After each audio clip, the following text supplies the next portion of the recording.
3박 4일 같은 인생 같지만 우리가 지난주에 이어서 오늘 야고보서 1장 두 번째 시간으로 함께 말씀을 나누게 됩니다. 네.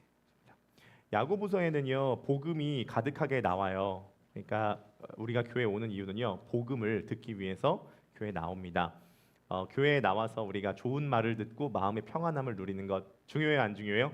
네, 그런 것도 필요해요. 그리고 사람들과의 관계를 맺고 반갑게 인사하고 이런 것들 참 중요합니다.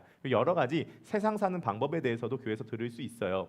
그러나 그것이 교회의 가장 주된 목적이 아닙니다. 교회에 왜 오냐면요 태어나고 자라기 위해서 와요. 교회는 태어나는 곳입니다. 그리고 자라기 위해서 와요. 그래서 이 태어난다는 것이 복음인데, 그러니까 복음은 결국 새로운 생명이 내게 와서 내가 새롭게 태어난다는 것인데, 이것을 성경에서는 뭐라 그러냐면 거듭남이라 그럽니다. 거듭남. 거듭남은 새롭게 태어난다는 거죠. 근데 보통 이 거듭남, 여러분 거듭나셨습니까? 네, 거듭나지 못하신 분들 거듭나시길 바랍니다. 거듭나신 분들 자라가시길 바랍니다. 근데 보통 거듭남이라고 하는 표현을 쓸 때 요한복음에서 뭐라 그러냐면 성령으로 거듭난다 이렇게 얘기해요. 요한복음 3장에 보면은 예수님께서 니고데모에게 너가 성령으로 거듭나야 된다 이렇게 얘기를 합니다. 그런데 오늘 야고보서는요 좀 독특한 표현을 씁니다. 야고보 1장 18절입니다. 다 함께 읽어보시겠습니다. 준비 1장 18절 시작. 그가 그 피조물 중에 우리로 한 첫 열매가 되게 하시려고 자기의 뜻을 따라 진리의 말씀으로 우리를 낳으셨느니라. 아멘. 원래 성령으로 거듭난다라는 게 보통 생각인데요. 야고보는요 진리의 말씀으로 나왔대요. 성령으로 태어난 게 아니라 진리의 말씀으로 태어났다라고 이야기를 합니다. 그래서요 야고보에 의하면요 거듭남이라고 하는 건 진리의 말씀으로 태어난 존재가 거듭난 존재이고 이런 존재를 성도라고 합니다. 여러분, 그리고 이 진리의 말씀으로 태어났다면 저와 여러분들 안에 살아있는 하나님의 말씀의 씨앗이 심겨져 있다는 것입니다. 다시 한번 말씀드려요. 교회는요 좋은 말 듣기 위해서, 조언 듣기 위해서 오는 것이 아니라 이 진리의 말씀, 살아있는 진리의 말씀이 심기고 이것이 자라도록 하기 위해서 교회에 온다는 사실을 믿으시기를 바라겠습니다. 이 야고보의 이야기는 베드로와 통합니다. 야고보의 절친 베드로의 이야기를 들어보십시오. 베드로전서 1장 23절에서 25절입니다. 다 함께 시작. 너희가 거듭난 것은 썩어질 씨로 된 것이 아니요 썩지 아니할 씨로 된 것이니 살아있고 항상 있는 하나님의 말씀으로 되었느니라. 그러므로 모든 육체는 풀과 같고 그 모든 영광은 풀의 꽃과 같으니 풀은 마르고 꽃은 떨어지되 오직 주의 말씀은 세세토록 있도다 하였으니 너희에게 전한 복음이 곧 이 말씀이니라. 아멘. 야고보와 베드로 사도가 같은 이야기를 하고 있죠. 베드로가 지금 뭐라 그래요? 말씀은 곧 씨앗이래요. 이 씨앗은 특징이 있는데 살아있고 영원하다고 합니다. 그래서 성도는요 이 썩어지지 않은 씨앗으로 거듭난 존재라고 합니다. 근데 이 말씀이 뭐냐면 25절에 보면요 너희에게 전한 이 복음이 곧 말씀이다. 복음이 곧 말씀이에요. 그리고 이 말씀을 요한복음에서는 뭐라 그러냐면 태초에 말씀이 계시니라 이 말씀이 하나님과 함께 계셨으니 이 말씀은 곧 하나님이시니라. 그리고 18절에 말씀이 육신이 되어 우리 가운데 거하심에 우리가 그의 영광을 보니 아버지 독생자의 영광이요 은혜와 진리가 충만하더라. 그 말씀이 인격을 입으신 분이 누구라는 거예요? 예수 그리스도. 너희에게 전한 이 복음이 말씀이고 이 말씀의 요체가 예수 그리스도라는 거예요. 그래서 말씀으로 태어났다는 것은 그 말씀의 씨앗이 심겨져 있다는 것인데 그것은 다른 말로 예수 그리스도의 생명이다라고 볼 수가 있겠습니다. 이해가 되시죠? 여러분 오늘 베드로도 뭐라 그러냐면 풀은 마르고 꽃은 시든데요. 바꿔서 얘기해서 세상의 모든 게 다 지나간다는 거예요. 근데 주의 말씀은 영원하대요. 중요한 것. 그래서 풀은 마르고 꽃은 시들어져도 성도의 인생은 영원합니다. 왜냐하면 영원하신 하나님의 말씀이 우리 안에 심겨졌기 때문이에요. 그리고 더 중요한 것, 영원하신 하나님의 말씀이 심겨져 있다면 우리는 지금을 살아도 영원을 살고 있는 것과 동일하다는 거죠. 왜요? 우리 안에 영원하신 하나님의 말씀의 씨앗이 심겨져 있기 때문입니다. 이것이 바로 야고보가 얘기하는 복음의 요체입니다. 여러분 저는 야고보서를 준비하면서 제가 갖고 있는 기도 제목이 있습니다. 그게 뭐냐면 만약에 크로스포인트 교회 안에 살아있고 항상 있는 영원한 말씀의 씨앗이 안 심긴 성도님이 계신다면 심기는 역사가 있게 하여 주옵소서. 살아있고 영원한 하나님의 말씀의 씨앗이 심겨 있는 성도라면 움직이고 싹을 틔고 자라게 하여 주시옵소서. 그런 역사가 우리 교회 안에 마음껏 일어나게 되기를 주님의 이름으로 간절히 축복합니다. 젊은 목회자가 이런 말씀을 드려서 대단히 죄송스럽게 생각을 합니다. 왜냐하면 우리 교회 안에 지금 저보다 나이 어리신 분이 많이 안 계시기 때문입니다. 저기 뒤에 앉아 계신 세 분 빼고는 다 저보다 나이가 많으신 것 같네요. 이렇게 보니까 저기 뒤에 앉으신 세 분 빼고는 저보다 다 나이가 많으신 것 같습니다. 그래서 좀 죄송한 말씀을 좀 드리고 싶습니다. 근데 좀 참작을 해주시는 게 저희가 장로교 합동측인데 장로교의 시초라 불리는 존 칼뱅이 장로교의 교과서라고 불리는 기독교 강요를 썼을 때가 25세였습니다. 설교의 황태자 찰스 스펄전이 설교를 처음 시작했을 때가 16세였습니다. 그래서 그걸 좀 감안해 주시면 감사하겠고요. 설교는 그 설교자의 나이와 배경에 상관없이 하나님의 말씀을 선포해야 되는 것이기 때문에 좀 이해하고 좀 말씀을 들어주시면 좋겠습니다. 제가 야고보서를 준비하면서 제게 드는 깨달음과 감동이 있습니다. 그게 뭐냐면요, 인생이 한때이고 빠르게 지나간다는 겁니다. 인생이 한때이고 빠르게 지나간다는 겁니다. 젊은 목회자가 이런 소리해서 죄송합니다. 이기원 선생님 왜 이렇게 크게 웃으세요? 예, 인생이 한때이고 빠르게 지나가요. 예, 그러니까요, 10대 시절을 지나잖아요. 그러면요, 우린 10대로 돌아갈 수 있어요, 없어요? 없어요. 10대 시절은 되게 소중한 시절인데 우린 돌아갈 수 없어요. 근데 10대를 살 때는요, 이게 돌아올 수 없는 지나가고 있는 것이구나 걸 못 느껴요. 너무도 빨리 지나갑니다. 저는 너무 감사한 게요. 뭐가 감사하냐면 야고보는 새로운 생명이 탄생한다는, 그러니까 진리의 말씀을 우리 낳았다는 거지 않습니까? 이 야고보서 시리즈를 끝날 무렵에 최초로 제 딸이 태어납니다. 그러니까 이 출생이 뭔지에 대해서 제가 너무 와닿는 거예요. 그러니까 엄마랑 아빠랑 사랑해가지고 관계를 맺고 그래서 딸이 태어나듯이 성도는 진리의 말씀으로 태어난다는 건데, 제가 드는 생각이 있습니다. 딸이 아직 태어나지도 않았는데 이런 생각이 들어요. 이 딸이 아기로 있을 시절은 잠깐이구나. 금방 크는구나. 그래서 금방 나를 떠나는, 아직 태어나지도 않았는데 얘는 날 떠나는구나, 이 생각이 들어요. 태어나지도 않았는데요. 제가요, 제 아내를요, 몇 살 때 만나냐면 19살 때 만났습니다. 소녀였습니다. 볼이 포동포동했습니다. 근데요, 지금 임산부입니다. 곧 아기 납니다. 아줌마 됩니다. 곧 늙겠죠. 할머니 되겠죠. 성경이 이야기하는 겁니다. 아름다움이 잠깐이라고요. 인생이 잠깐이라고요. 부요, 영광, 아름다움이 잠깐이라고 합니다. 그래서요, 제가 이제 출산을 하면은 아내랑 둘이서 여행 갈 시간이 이제 없지 않습니까? 이제 20년 동안은 둘이서 여행 갈 시간이 없기 때문에 마지막으로 출산 기념 여행을 가자라고 해서 2주 전에 제주도로 3박 4일을 갔다 왔습니다. 제주도 너무 가고 싶은 거예요. 그래서 제주도 가기 전에 언제 제주도 가나? 일주일 남았다. 이틀 남았다. 드디어 내일 간다. 이렇게 제주도 가는 날을 기다렸거든요. 근데 놀라운 건 눈 감았다 뜨니까 김포로 다시 와 있습니다. 제주도 가는 날만 기다렸는데 갔다가 벌써 전 와 있더라고요. 여러분, 제주도 가서 제가 뭐 해야 되냐면요, 제주도에 가도 주일은 돌아와요. 그러니까 주일 준비는 저 월요일부터 시작하거든요. 그러니까 월요일부터 이제 주일 준비 시작하는 거예요. 그래서 제주도 오전 시간은 다 설교 준비를 했거든요. 야고보서 말씀 묵상하면서 저에게 확 다가온 게 있습니다. 그게 뭐냐면요, 인생이 3박 4일 여행 갔다는 거예요. 3박 4일 빠르게 벚꽃처럼 훅 순식간에 안 지나는 것처럼 보이는데 되게 오래 사는 것처럼 보이는데 지나놓고 보니까 너무 빠르게 훅 지나간다는 것입니다. 여러분, 그래서 베드로 사도가 오늘 뭐라 그러냐면요, 육체는요 꽃과 같대요. 풀과 같대요. 금방금방 지나간대요. 우리 60세 넘으신 우리 정혜준 선생님, 우리 에서 집사님, 심일권 선생님 맞나요? 40살 죄송합니다. 40살이신 걸 몰라 뵙고, 네, 벌써 반팔을 입고 계시네요. 정혜준 선생님 요즘 염색하고 더 젊어 보이십니다. 금방금방 지나, 금방금방. 야고보서 1장 10절에서 11절입니다. 야고보도 비슷한 얘기를 해요. 다 함께 읽어보실까요? 시작. 부자는 자기가 낮아지게 된 것을 자랑하십시오. 부자는 풀의 꽃과 같이 사라질 것이기 때문입니다. 해가 떠서 뜨거운 열을 뿜으면 풀은 마르고 꽃은 떨어져서 그 아름다운 모습은 사라집니다. 이와 같이 부자도 자기 일에 골몰하는 동안에 시들어 버립니다. 부도 마찬가지래요. 부도요 되게 영광스럽고 아름다워 보이는데 해가 떠서 꽃을 쬐면 꽃이 말라버리듯이 이 부도 금방 말라버린다는 거예요. 아름다움, 부, 영광, 이 모든 게 뭐랑 똑같냐면 그래봤자 3박 4일이라는 겁니다. 성경이 이야기하는 거에 우리 귀를 기울여 봐야 돼요. 그래봤자 3박 4일이라는 겁니다. 근데 문제가 있어요.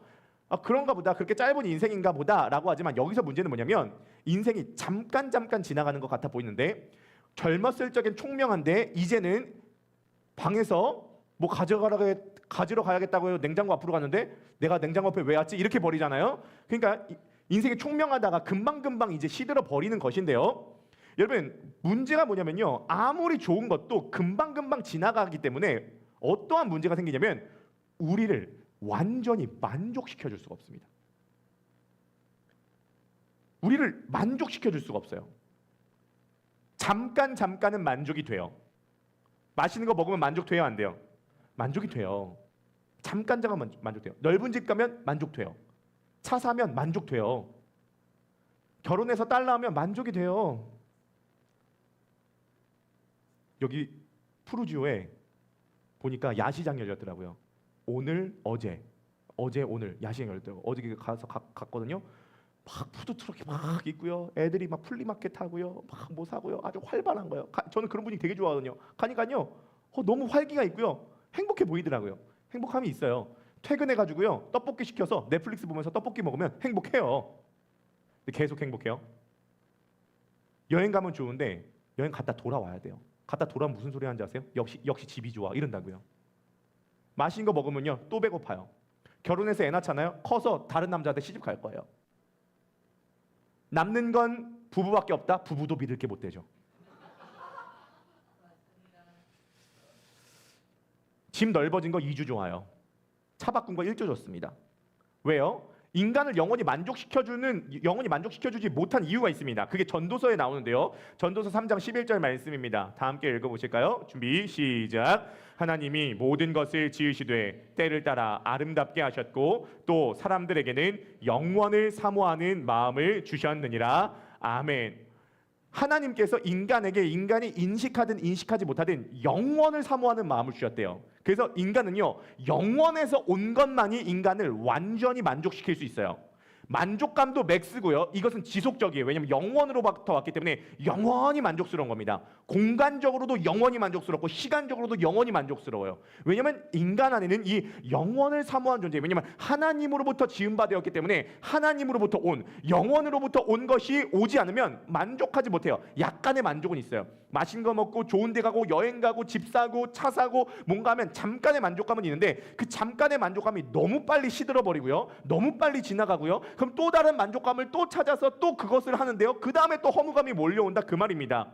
그래서요 저와 여러분들 안에 영원으로부터 온 게 심겨져야 우리가 완전히 만족하는데요. 영원으로부터 온 게 있대요. 영원한 게 있대요. 이것을 저는 뭐라고 얘기를 하고 싶냐면 영원의 세계를 훔쳐본다라고 표현하고 싶습니다. 이사야 40장 8절입니다. 시작. 풀은 마르고 꽃은 시드나 우리 하나님의 말씀은 영원히 서리라. 여러분 풀 말라요. 꽃 말라요. 아름다움 말라요. 부도 말라요. 행복도 말라요. 영광도 말라요. 다 지나가요. 그런데 우리가 오늘 이 시간 이 2부 예배에 꼭 기억해야 될 것이 있습니다. 하나님의 말씀은 영원합니다. 그래서 이 하나님의 말씀이 우리 안에 씨앗으로 심겨지면 그리고 이게 자라면 우리는 드디어 공간적으로도 완전히 만족하되 이 만족감은 지속적이에요. 왜냐하면 영원한 거기 때문에. 그래서 야고보가 이렇게 얘기한 겁니다. 진리의 말씀으로 너희를 낳았다고. 영원한 진리의 말씀으로 우리를 낳았습니다. 그래서 풀은 마르고 꽃은 시드나 성도는 영원해요. 왜요? 영원한 하나님의 말씀이 심겨져 있기 때문에. 그것이 우리들에게 엄청난 위로가 된다는 겁니다. 자, 중요한 게 이것입니다. 야고보가 얘기하는 야고보 신학을 좀 짧게 소개해드리도록 하겠습니다. 2부 예배 때 복잡한 얘기를 안 하고 싶지만 그렇다고 웃고만 지나갈 수 없는 게 말씀입니다. 우리가 한번 이해를 해볼 필요가 있는데요. 여러분, 야고보는요 지금 말씀을 하나의 씨앗이라고 표현합니다. 그러면 씨앗을 심으려면 밭을 깨끗하게 해야 됩니다. 이 밭을 깨끗하게 하는 작업을 속죄라고 합니다. 예수 그리스도의 죽으심으로 우리들의 모든 죄가 용서되었다, 깨끗하게 되었다. 이게 속죄입니다. 그러나 복음은 속죄로 끝나면 안 돼요. 여기서 머물러 있는 경우가 너무도 많습니다. 속죄로 끝나면 안 됩니다. 밭을 깨끗하게 한 이유는요 씨앗 심기 위해서입니다. 살아있고 항상 있는 진리의 말씀이 심겨진 겁니다. 그럼 심겨졌으면 어떻게 해요? 물을 줘야죠. 그게 성령의 내주인 겁니다. 성령의 내주는 성령이 우리 안에 사신다는 거죠. 성령의 내주로 물이 부어집니다. 그러면 여러분 밭이 깨끗하게 됐습니다. 진리의 말씀이 그 밭에 심겼습니다. 물 줬습니다. 그럼 목적이 뭐예요? 자라고 열매 맺고 까지 가는 겁니다. 밭을 깨끗해 하고요. 말씀에 씨앗 심고요. 물 주고요. 자라서 열매 맺는 과정. 이 전체가 다 복음입니다. 이것을 통으로 봐야 된다는 겁니다. 이게 야고보가 전하고자 하는 복음이라는 거죠. 자, 근데 문제가 있습니다. 씨앗이 심겨져서 싹을 텄고 꽃을 피우고 열매를 맺는 그 과정 가운데 성도가 반드시 겪어야 될 게 있습니다. 그게 뭐냐면 시련입니다. 시련입니다. 씨앗이 유리병 속으로 들어가면 안전하긴 합니다. 편안하긴 합니다. 보기 좋긴 합니다. 그러나 유리병 속에 들어간 씨앗은 자라지 않습니다. 이 씨앗은 반드시 흙 밑으로 들어가 흙의 압력을 견디고 그 흙의 밑에서 자라 올라와야 됩니다. 근데 살아있는 씨앗은요 반드시 이 흙을 뚫고 싹을 틔우고 꽃을 피우고 열매를 맺는다는 것입니다. 그것이 야고보서 1장 12절이죠. 오늘 본문입니다. 다 함께 시작. 시험을 참는 자는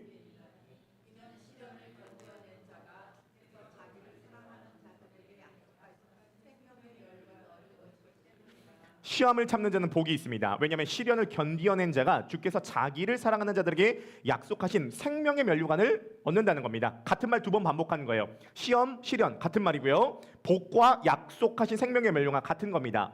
자, 그러니까요. 시험을 참는 자는요. 결국 복을 얻는다는 것이에요.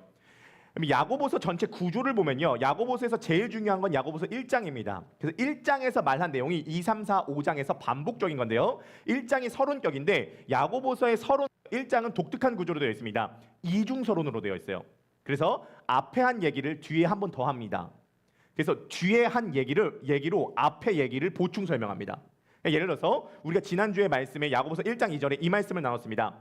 너희가 여러 가지 시험을 당하거든 온전히 기쁘게 여기라. 왜냐하면 믿음의 시련이 너희를 인내로 인도하고 그 인내를 통하여서 너희가 준비될 것이기 때문이다. 지난주 야고보서 1장 2절 3절이었습니다. 그러면 그 얘기를 오늘 본문이 조금 보충하는 거예요.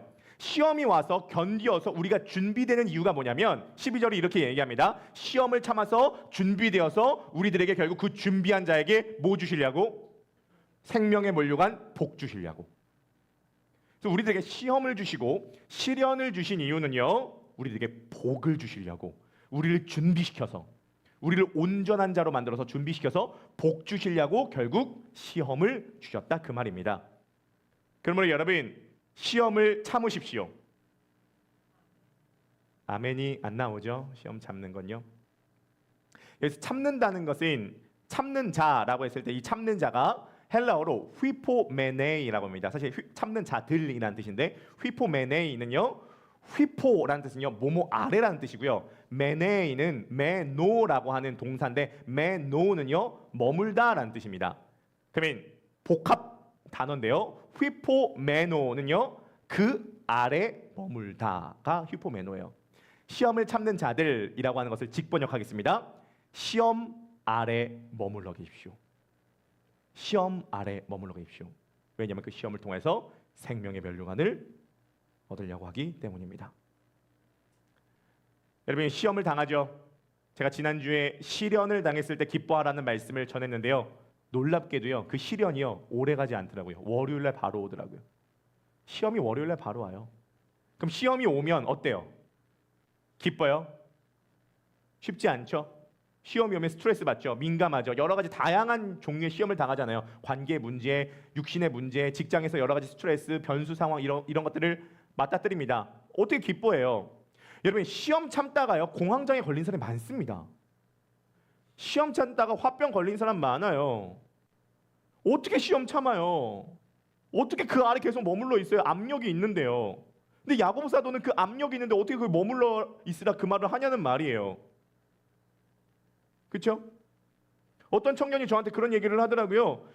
시험이 막 몰려오니까 너무 힘드니까 자기 스스로 마취를 했대요. 감정 마취. 이거 심리학 용어로 있습니다. 감정 마취. 그래서 감정 마취를 하지 않으면 견딜 수가 없었대요. 마취하고. 나중엔요. 기쁨과 슬픔을 못 느꼈대요. 여러분 시험 참다가 망가진 사람 많습니다. 시험 참다가 망가진 사람 많아요. 제가요 왕따 당한 청소년 6개월 정도 상담했거든요. 시험이죠. 그 시험 아래 머물러 보세요. 그 애가 어떻게 되는지 아십니까? 완전 망가집니다. 그 상처받으면 상처가요, 그 트라우마가 평생 가요. 회복되지 않은 채로요.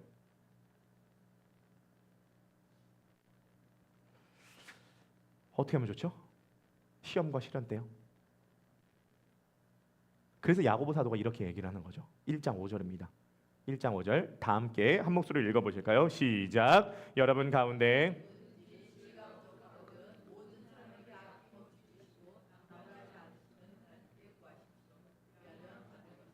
네, 여러분 가운데 누구든지 지혜가 부족하거든. 근데 여기서 누구든지가 뭐냐면요, 야고보서 전체 문맥을 보면요, 시험 당한 사람을 의미합니다. 너희가 시험을 당할 때 그게 누구든지 지혜가 부족하거든. 이 시험이 왜 왔으며 어떻게 해석해야 되며 어떻게 해결해야 되는지에 대한 이 지혜가 부족하거든. 나무나지 않으시고 후하게 해주시는 주님께 구하십시오. 야, 너 지난번에 그거 구하더니 또 요번에 구하냐? 아직도 그 수준이냐? 맨날 거기서 노냐? 라고 꾸짖지 아니하신다는 거예요. 하나님께서 우리들이 지혜를 구하면 그 지혜를 후하게 주신다는 겁니다. 그러니까 여러분, 미련함과 인내는 달라요.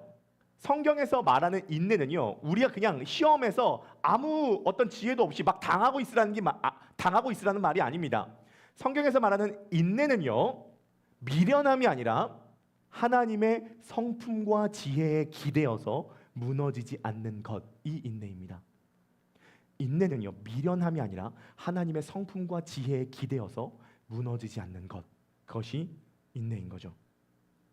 지혜를 구하면 오늘 기도했다고 내일 바로 응답이 온다는 것이 아닙니다. 하나님을 찾고 구하고 말씀의 자리로 나오고 기도하고 성경을 읽고 또 여러 가지 공동체의 의견을 묻고 우리가 하다 보면 어느 순간 하나님께서 길을 여시고 지혜를 주시고 돌파할 힘을 주십니다. 야고보서 전체에서 지혜는요, 성령과 동의어다 말씀드렸습니다. 지혜를 구하면요, 결국 지혜를 주시고 또 성령님을 주십니다. 그래서 돌파할 수 있는 지혜와 나아갈 수 있는 능력과 의욕을 하나님께서 공급해 주신다, 그 말입니다.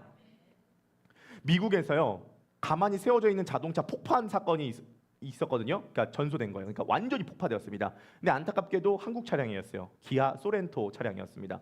근데 이 차량이 이슈가 된 게 있었습니다. 그게 뭐냐면 이 차량이 완전히 다 타버렸거든요. 근데 차량 안에 텀블러 하나가 있었는데 이 텀블러에 기스 하나 안 난 거예요. 우리 사진 한번 보여주겠습니까? 이 기아 차량인데 다 탔는데 텀블러가 온전히 남았습니다. 놀라운 거, 이 텀블러 안에 얼음이 안 녹았대요. 이 영상이 미국에 돌면서 미국 전체에서 이 텀블러가 스탠리라고 하는 텀블러인데 미국 전체에서 이 스탠리 열풍이 분 거예요. 엄청나게 불티나게 팔린 겁니다. 이 스탠리가요, 한 3만 원에서 5만 원 정도 하는데요, 나중에 품절되니까 어디서 살 데가 없는 거예요. 그래서 이 스탠리를 살려고 나중에 얼마까지 가격이 올라갔냐면 100만 원까지 올라갔대요. 100만 원. 네. 그죠? 그래서 명품 텀블러가 되었다는 거예요. 그 미국 안에서 그 한때 이게 유행이었대요. 여러분 보세요. 폭파가 됐어요. 이 스탠리 머그컵 이 텀블러는요, 잘못한 게 없어요. 그냥 폭파된 거예요. 그 안에 있었던 거예요. 근데 그 스탠리 컵은 상처도 안 받고 그 안에 얼음도 그대로 있었던 겁니다. 여러분, 우리가 가끔 폭발을 당하잖아요.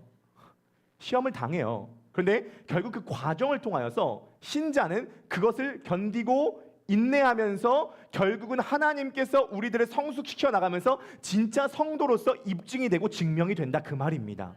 우리 안에 진짜 하나님의 말씀의 씨앗이 있다면 이 상황에서 우리가 지혜를 구하고 성령을 구하면 하나님께서 이것을 돌파할 수 있는 지혜와 능력을 주십니다. 그러면은 결국은 우리 안에 있는 얼음도 녹지 않을 정도로 우리는 이 시험을 돌파해낼 수 있을 거예요. 이것을 뭐라 그래요? 이것을 개혁신학, 우리 장로교에서 이걸 뭐라면 이걸 견인이라고 합니다. 견인.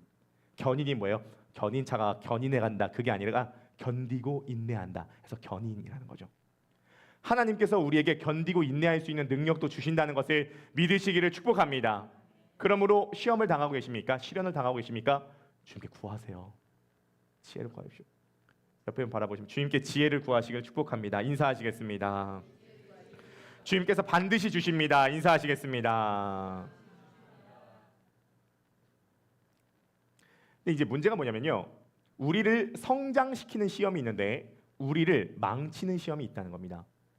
우리를 성장시키는 시험이 있는데 우리를 망치는 시험이 있습니다. 야고보서 1장 13절에서 15절 말씀입니다. 다 함께 시작. 사람이 시험을 받을 때에 내가 하나님께 시험을 받는다 하지 말지니 하나님은 악에게 시험을 받지도 아니하시고 친히 아무도 시험하지 아니하시느니라. 오직 각 사람이 시험을 받는 것은 자기 욕심에 끌려 미혹됨이니 욕심이 잉태한즉 죄를 낳고 죄가 장성한즉 사망을 낳느니라. 아멘. 기가 막히죠? 원래 하나님이 나 시험하는 줄 알았어요. 근데 하나님은요 시험하지 않으신대요. 본인도 시험 안 받는데요. 여기서의 시험은 뭐냐면요, 죄된 본성을 자극하는 유혹입니다. 죄된 본성을 자극하는 유혹. 한 시험 받지 않으시고요, 시험하지도 않으신대요. 오직 사람이 시험 받는 이유는요 간단해요. 그 사람 안에 욕심 때문입니다. 사람 안에 욕심이 있어서 그 욕심 때문에 홀린다는 거예요. 내가 하나님 되고 싶은 욕심이 있으면 그 선악과를 따먹는 그 시험에 홀리듯이 우리 안에 욕심이 있으면 홀린다는 거예요. 여기서 욕심은요, 욕심이라고 번역되기보다 더 정확한 용어는요 갈망이에요. 갈망. 우리 안에 어떤 갈망이 있어요. 그 갈망이 있기 때문에 시험에 빠진다는 거예요. 재밌는 게 있습니다. 오늘 야고보가요 진리의 말씀을 심어서 성도가 태어나는 과정도 임신 과정으로 설명하는데요, 죄의 메커니즘도 임신 과정으로 설명해요. 욕심이 잉태하면 죄를 낳고 죄가 장성한즉 사망을 낳느니라. 이게 뭐예요? 완전 인간의 생태 주기, 완전 임신과 출산의 메커니즘을 설명합니다. 여러분, 어떤 사람이 죄를 짓잖아요. 처음부터 그 죄를 짓는 게 결코 아니에요. 먼저 갈망을 품어요. 그리고요, 이 갈망이 점점 내 뱃속에서 자라요. 그걸 생각해요. 그걸 품어요. 그걸 바래요. 그걸 찾아봐요. 그러면 이미 이 사람은 임산부가 되었다는 겁니다. 1주차, 2주차, 5주차, 10주차, 20주차, 30주차, 40주차 이 갈망 계속 품습니다. 그리고 어느 순간 딱 시간이 되면 이 갈망이 응애 하고 태어나요. 그게 죄예요. 그리고 죄가 태어나면요, 그 죄가 자란대요. 죄를 저지름으로써 죄의 수법도 더 교묘해지고 더 곤고해지고 더 강해져요. 죄가 자라나요. 그래서 이 끝에 결국 사망에 이르게 된다는 거예요. 여러분, 한번 보십시오.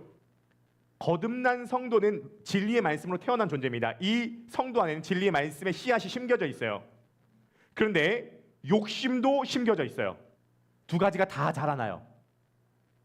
그래서 우리의 마음이 한쪽으로는 진리의 말씀으로 향하고 한쪽으로는 내 안에서 임신하고 있는 욕심을 향하여서 마음이 흐르고 있어요. 이것을 야고보서에서는 뭐라 그럴까요?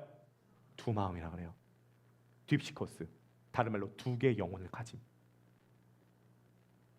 여러분, 저는 여러분들을 잘 모르지만 제가 확신하는 거 있어요.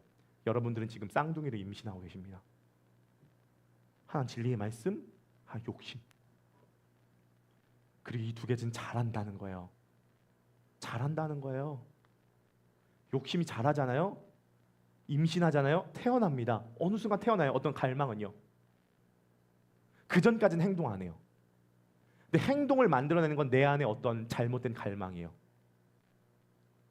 여러분, 다윗이요 제일 사랑하는 아들이 있었습니다. 그 아들 이름이 압살롬이라고 하는 아들이었어요. 근데 이 압살롬에게는 친여동생 다말이 있었거든요. 근데 이 다말을요 이복 오빠, 그러니까 압살롬에게 있어서 이복 형인 암논이 성폭행을 합니다. 다말을 너무 사랑했거든요. 다말이 거부하니까 암논이가 성폭행을 해요. 성경에 뭐라냐면 성폭행하기 전에 다말을 사랑했던 마음보다 성폭행하고 난 다음에 다말을 미워하는 마음이 더 커졌다 그래요. 성폭행하고 버려버린 거예요. 압살롬이 이 상황에 대해서 아버지의 처벌을 기다립니다. 그런데 아버지가 아무런 조치를 취하지 않아요. 왜냐하면 다윗도 그런 전적이 있거든요. 그러니까 아무런 조치를 취하지 않는 거예요. 압살롬은 자신의 친여동생이 강간을 당한 그 상태에 있습니다. 자, 여기서 보십시오. 그 다음부터 압살롬이 2년 동안 아무런 행동을 하지 않아요. 2년 동안 아무런 행동을 하지 않아요. 하지만 어떤 마음을 품죠. 어떤 마음이요?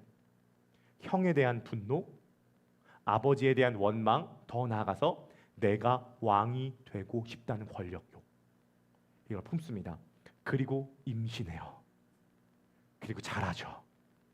1주차, 10주차, 40주차, 80주차, 100주차, 120주차.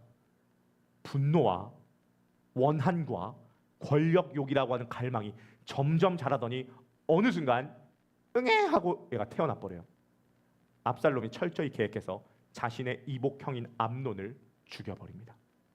그리고 왕위를 찬탈해서 아버지를 쫓아내버리고 자기가 왕돼요. 그리고 아버지의 후궁 10명과 함께 전 백성이 보는 앞에서 대낮에 집단 난교를 합니다. 내가 아버지를 정복했다는 거죠. 그러면 죄가 한 번에 태어나지 않습니다. 죄는 갈망으로부터 시작됩니다. 그게 어떤 종류의 갈망이든지. 결국 어떻게 되죠? 다윗이 용사들과 돌아와서 다시 정권을 빼앗을 때 압살롬이 도망갑니다. 도망가다가 압살롬이 가장 자부심이 있어 하던 게 자신의 머리카락이었습니다. 머리카락이 풍성하고 길었거든요. 근데 노새를 타고 도망가다가 나뭇가지에 자신의 머리가 걸립니다. 대롱대롱 된 거예요. 그래서 요압이라고 하는 장군이 달려와서 그 압살롬의 배를 창으로 찔러서 현장에서 죽였습니다. 보시오.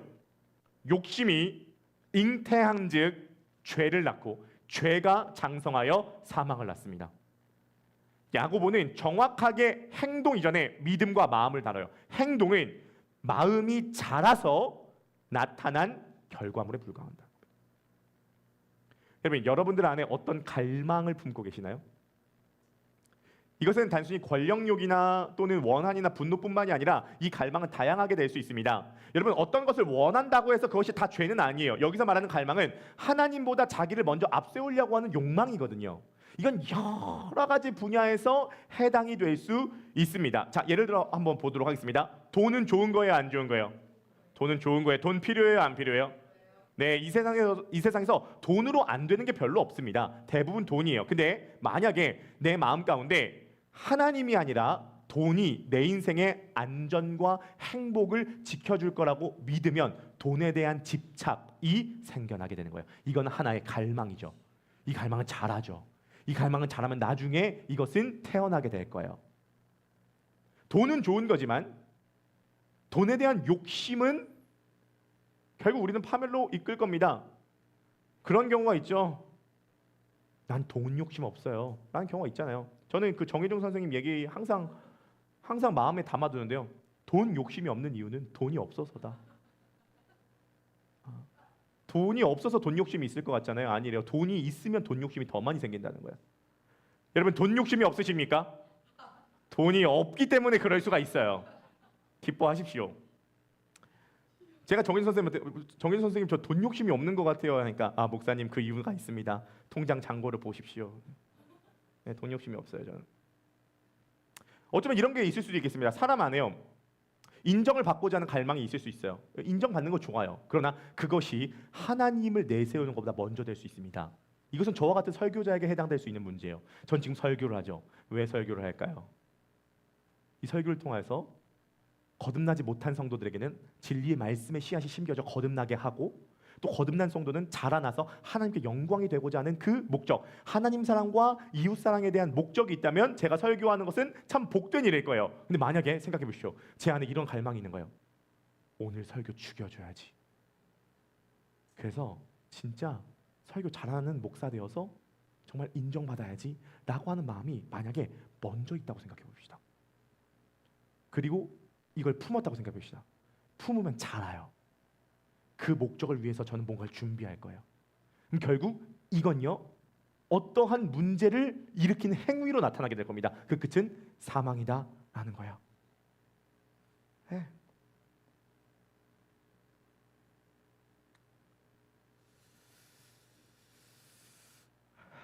이것은 하나님과의 교제보다 내 편안함을 추구하는 데서 나타날 수 있습니다.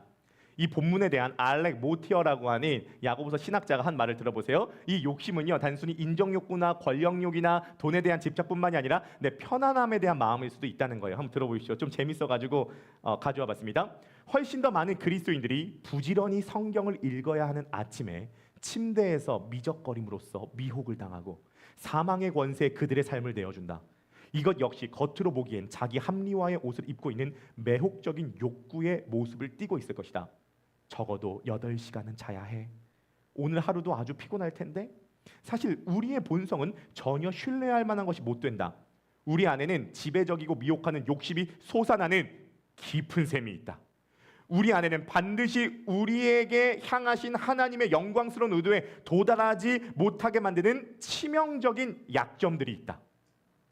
여러분, 저와 여러분들 안에는요, 하나님의 말씀대로 살지 않고 내 욕심대로 살고 싶은 깊은 셈이 있어요. 치명적인 약점들이 있는 거죠. 그 셈에서 계속 셈이 나오고 있다는 거예요.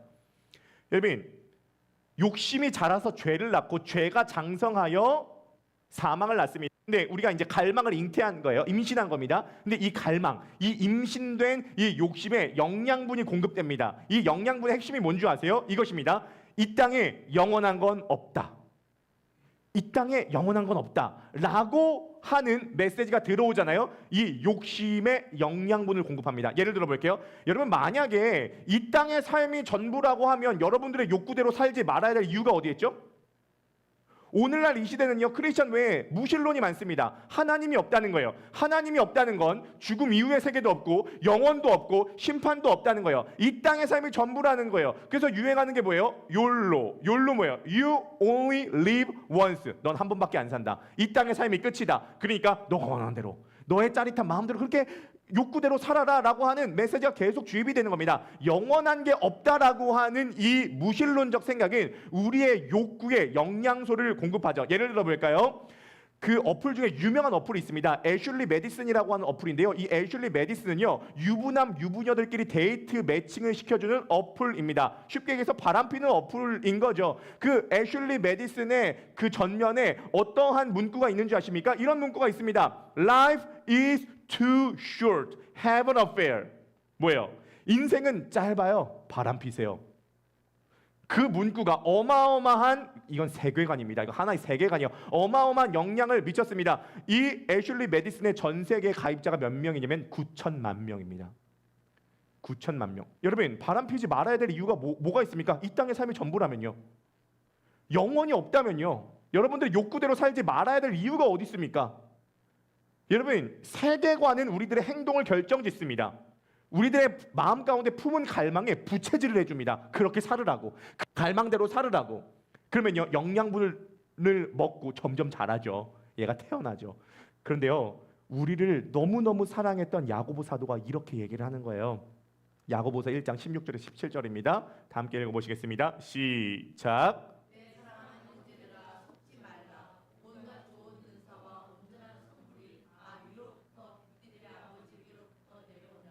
그는 변함도 없으시고 회전하는 그림자도 없으시니라. 아멘. 이렇게 얘기합니다. 내 사랑하는 형제들아, 뭐 하지 말라? 속지 말라. 영원한 건 없어. 그래서 욕심대로 살아야 돼. 이것이 행복한 거야 라고 생각하는 그 생각 속에서 속지 말라. 왜? 난 너희들을 사랑하기 때문에 너희가 속는 걸 원하지 마. 속지 말라. 속지 말라.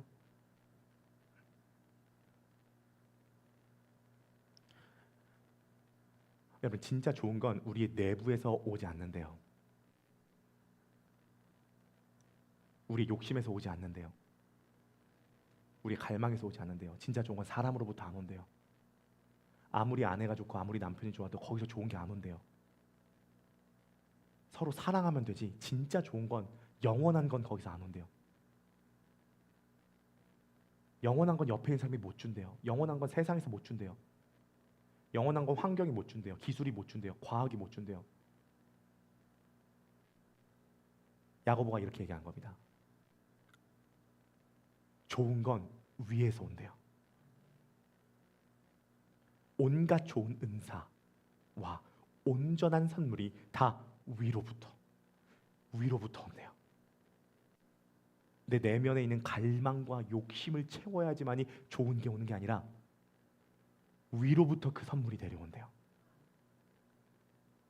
이분은 빛들의 아버지신데요. 이 아버지의 특징이 있습니다. 변함이 없으시고 회전하는 그림자가 없으십니다. 회전하는 그림자가 없으시다는 말이 뭐죠? 그럼 회전하는 그림자라는 말이 무엇입니까? 여러분, 아무것도 없는 운동장에 한가운데 막대기를 꽂아 보십시오. 그러면 해가 지나가는 각도에 따라 이 막대기의 그림자가 돌아갑니다. 이걸 회전하는 그림자라고 합니다. 근데 이 회전하는 그림자가 없다는 것은 여러분, 하루 중에 이 회전하는 그림자가 없어지는 순간이 언제죠? 12시입니다. 하나님께 회전하는 그림자가 없으시다는 건 뭐냐면 하나님은 언제나 12시 정오 정면에서 항상 우리들에게 가장 좋은 생명과 은혜와 지혜와 성령을 주시는 분이시라는 거예요. 거기서 좋은 게 온대요. 그리고 3박 4일 같은 짧은 인생이지만, 벚꽃과 같은 인생이지만 위로부터 오는 것은요, 영원한 만족스러운 온전한 것이라고 합니다. 여러분, 위에서부터 내려오는 그 선물이 뭐냐면요, 그 선물인 우리가 이번에 더 스토리 집회 기프트 데이 때 아이들에게도 선물 주잖아요. 선물의 내용이 있을 거 아닙니까? 이 선물의 내용은 하나님의 생명입니다. 생명이에요. 그래서 그 하나님의 생명을 우리들에게 주셔서 우리들이 살게 하시고 살아계신 하나님과 교제하게 하시고 그 교제하는 과정을 통해 지혜와 능력과 은사와 응답들, 살아갈 소망들을 주신다는 겁니다. 예수님께서 이거 반복적으로 말씀하시는 거예요. 요한복음 3장 15절입니다. 다 함께 시작. 이는 그를 믿는 자마다 영생을 얻게 하려 하심이니라. 아멘. 여러분, 이 영생이 뭐예요? Eternal life, 영원한 생명이지 않습니까? 영원으로부터 온 생명. 그래서 나를 완전히 만족시키고 영원히 지속적으로 만족시킬 수 있는 생명, 그거 주신다는 거예요. 주신다는. 여러분, 우리가 하나님께 지금 이 시간 구할 때 하나님께서 우리들에게 그 생명 주십니다. 지혜가 부족하면 주님께 구하십시오. 그러면 나무라지 않으시고 여러분들에게 후하게 주실 겁니다. 여러분 안에 생명이 꺼져가고 있다면 하나님께 그 생명을 구하십시오. 하나님께서 우리들에게 생명을 주신 방법은 간단하였습니다. 누군가에게 생명을 주려면 누군가는 생명을 잃어버려야 됩니다. 예수 그리스도께서 2000년 전 이 땅 가운데 오셔서 내가 너에게 영생 줄게. 어떤 방법으로요? 예수님께서 예수님의 인생 말년에 그 생명 주는 방법을 말씀하십니다. 예수님께서 우리들에게 어떻게 생명을 주시냐면요, 자신의 생명을 잃어버림으로써 우리들에게 그 생명을 주신다는 겁니다. 이 생명은요, 이 예수 그리스도의 생명은요, 사람으로부터 온 것이 아니라 영원전부터 영원하신 하나님으로부터 온 생명입니다. 그 생명을 하나님께서 우리들에게 지금도 부어주시기를 원하시고 지금도 부어주시기를 원하시는 하나님께서 여러분들을 부르고 계십니다. 그 생명으로 채워지면 여러분들, 우리가 잠깐 만족하는 것 여러분 충분히 누리시길 바랍니다. 가족끼리 함께하는 화목한 관계, 넓은 집, 그리고 여러 가지 일의 만족과 성취, 여행, 이 모든 것을 누리세요. 하나님은 이것들을 다 허락해 주시는 분이십니다. 하지만 꼭 기억하세요. 그것은 영원한 게 아닙니다. 그것은 지나가는 겁니다. 그것은 풀의 꽃과 들의 꽃과 같아서 금방 말라버리는 겁니다. 여러분들 안에 온전히 영원히 마르지 않는 영원으로부터 오는 하나님의 생명이 예수 그리스도로 말미암아 여러분들에게 주어지게 된다는 것을 믿으시기를 바라겠습니다. 그리고 이 생명은 여러분들이 죽고 난 다음에도 지속됩니다. 좋은 건 주님께로부터 옵니다. 각종 은사, 온전한 선물은 다 위로부터, 빛들의 아버지께로부터, 회전하는 그림자 없으신 주님. 이 야고보서 시리즈 하는 기간 동안 생명이 없는 자, 생명을 얻는 역사가 있기를 바라고, 이미 이 말씀의 씨앗 예수의 생명에 있는 자, 이 생명이 자라나는 역사가 있게 되시기를 주님의 이름으로 간절히 축복합니다.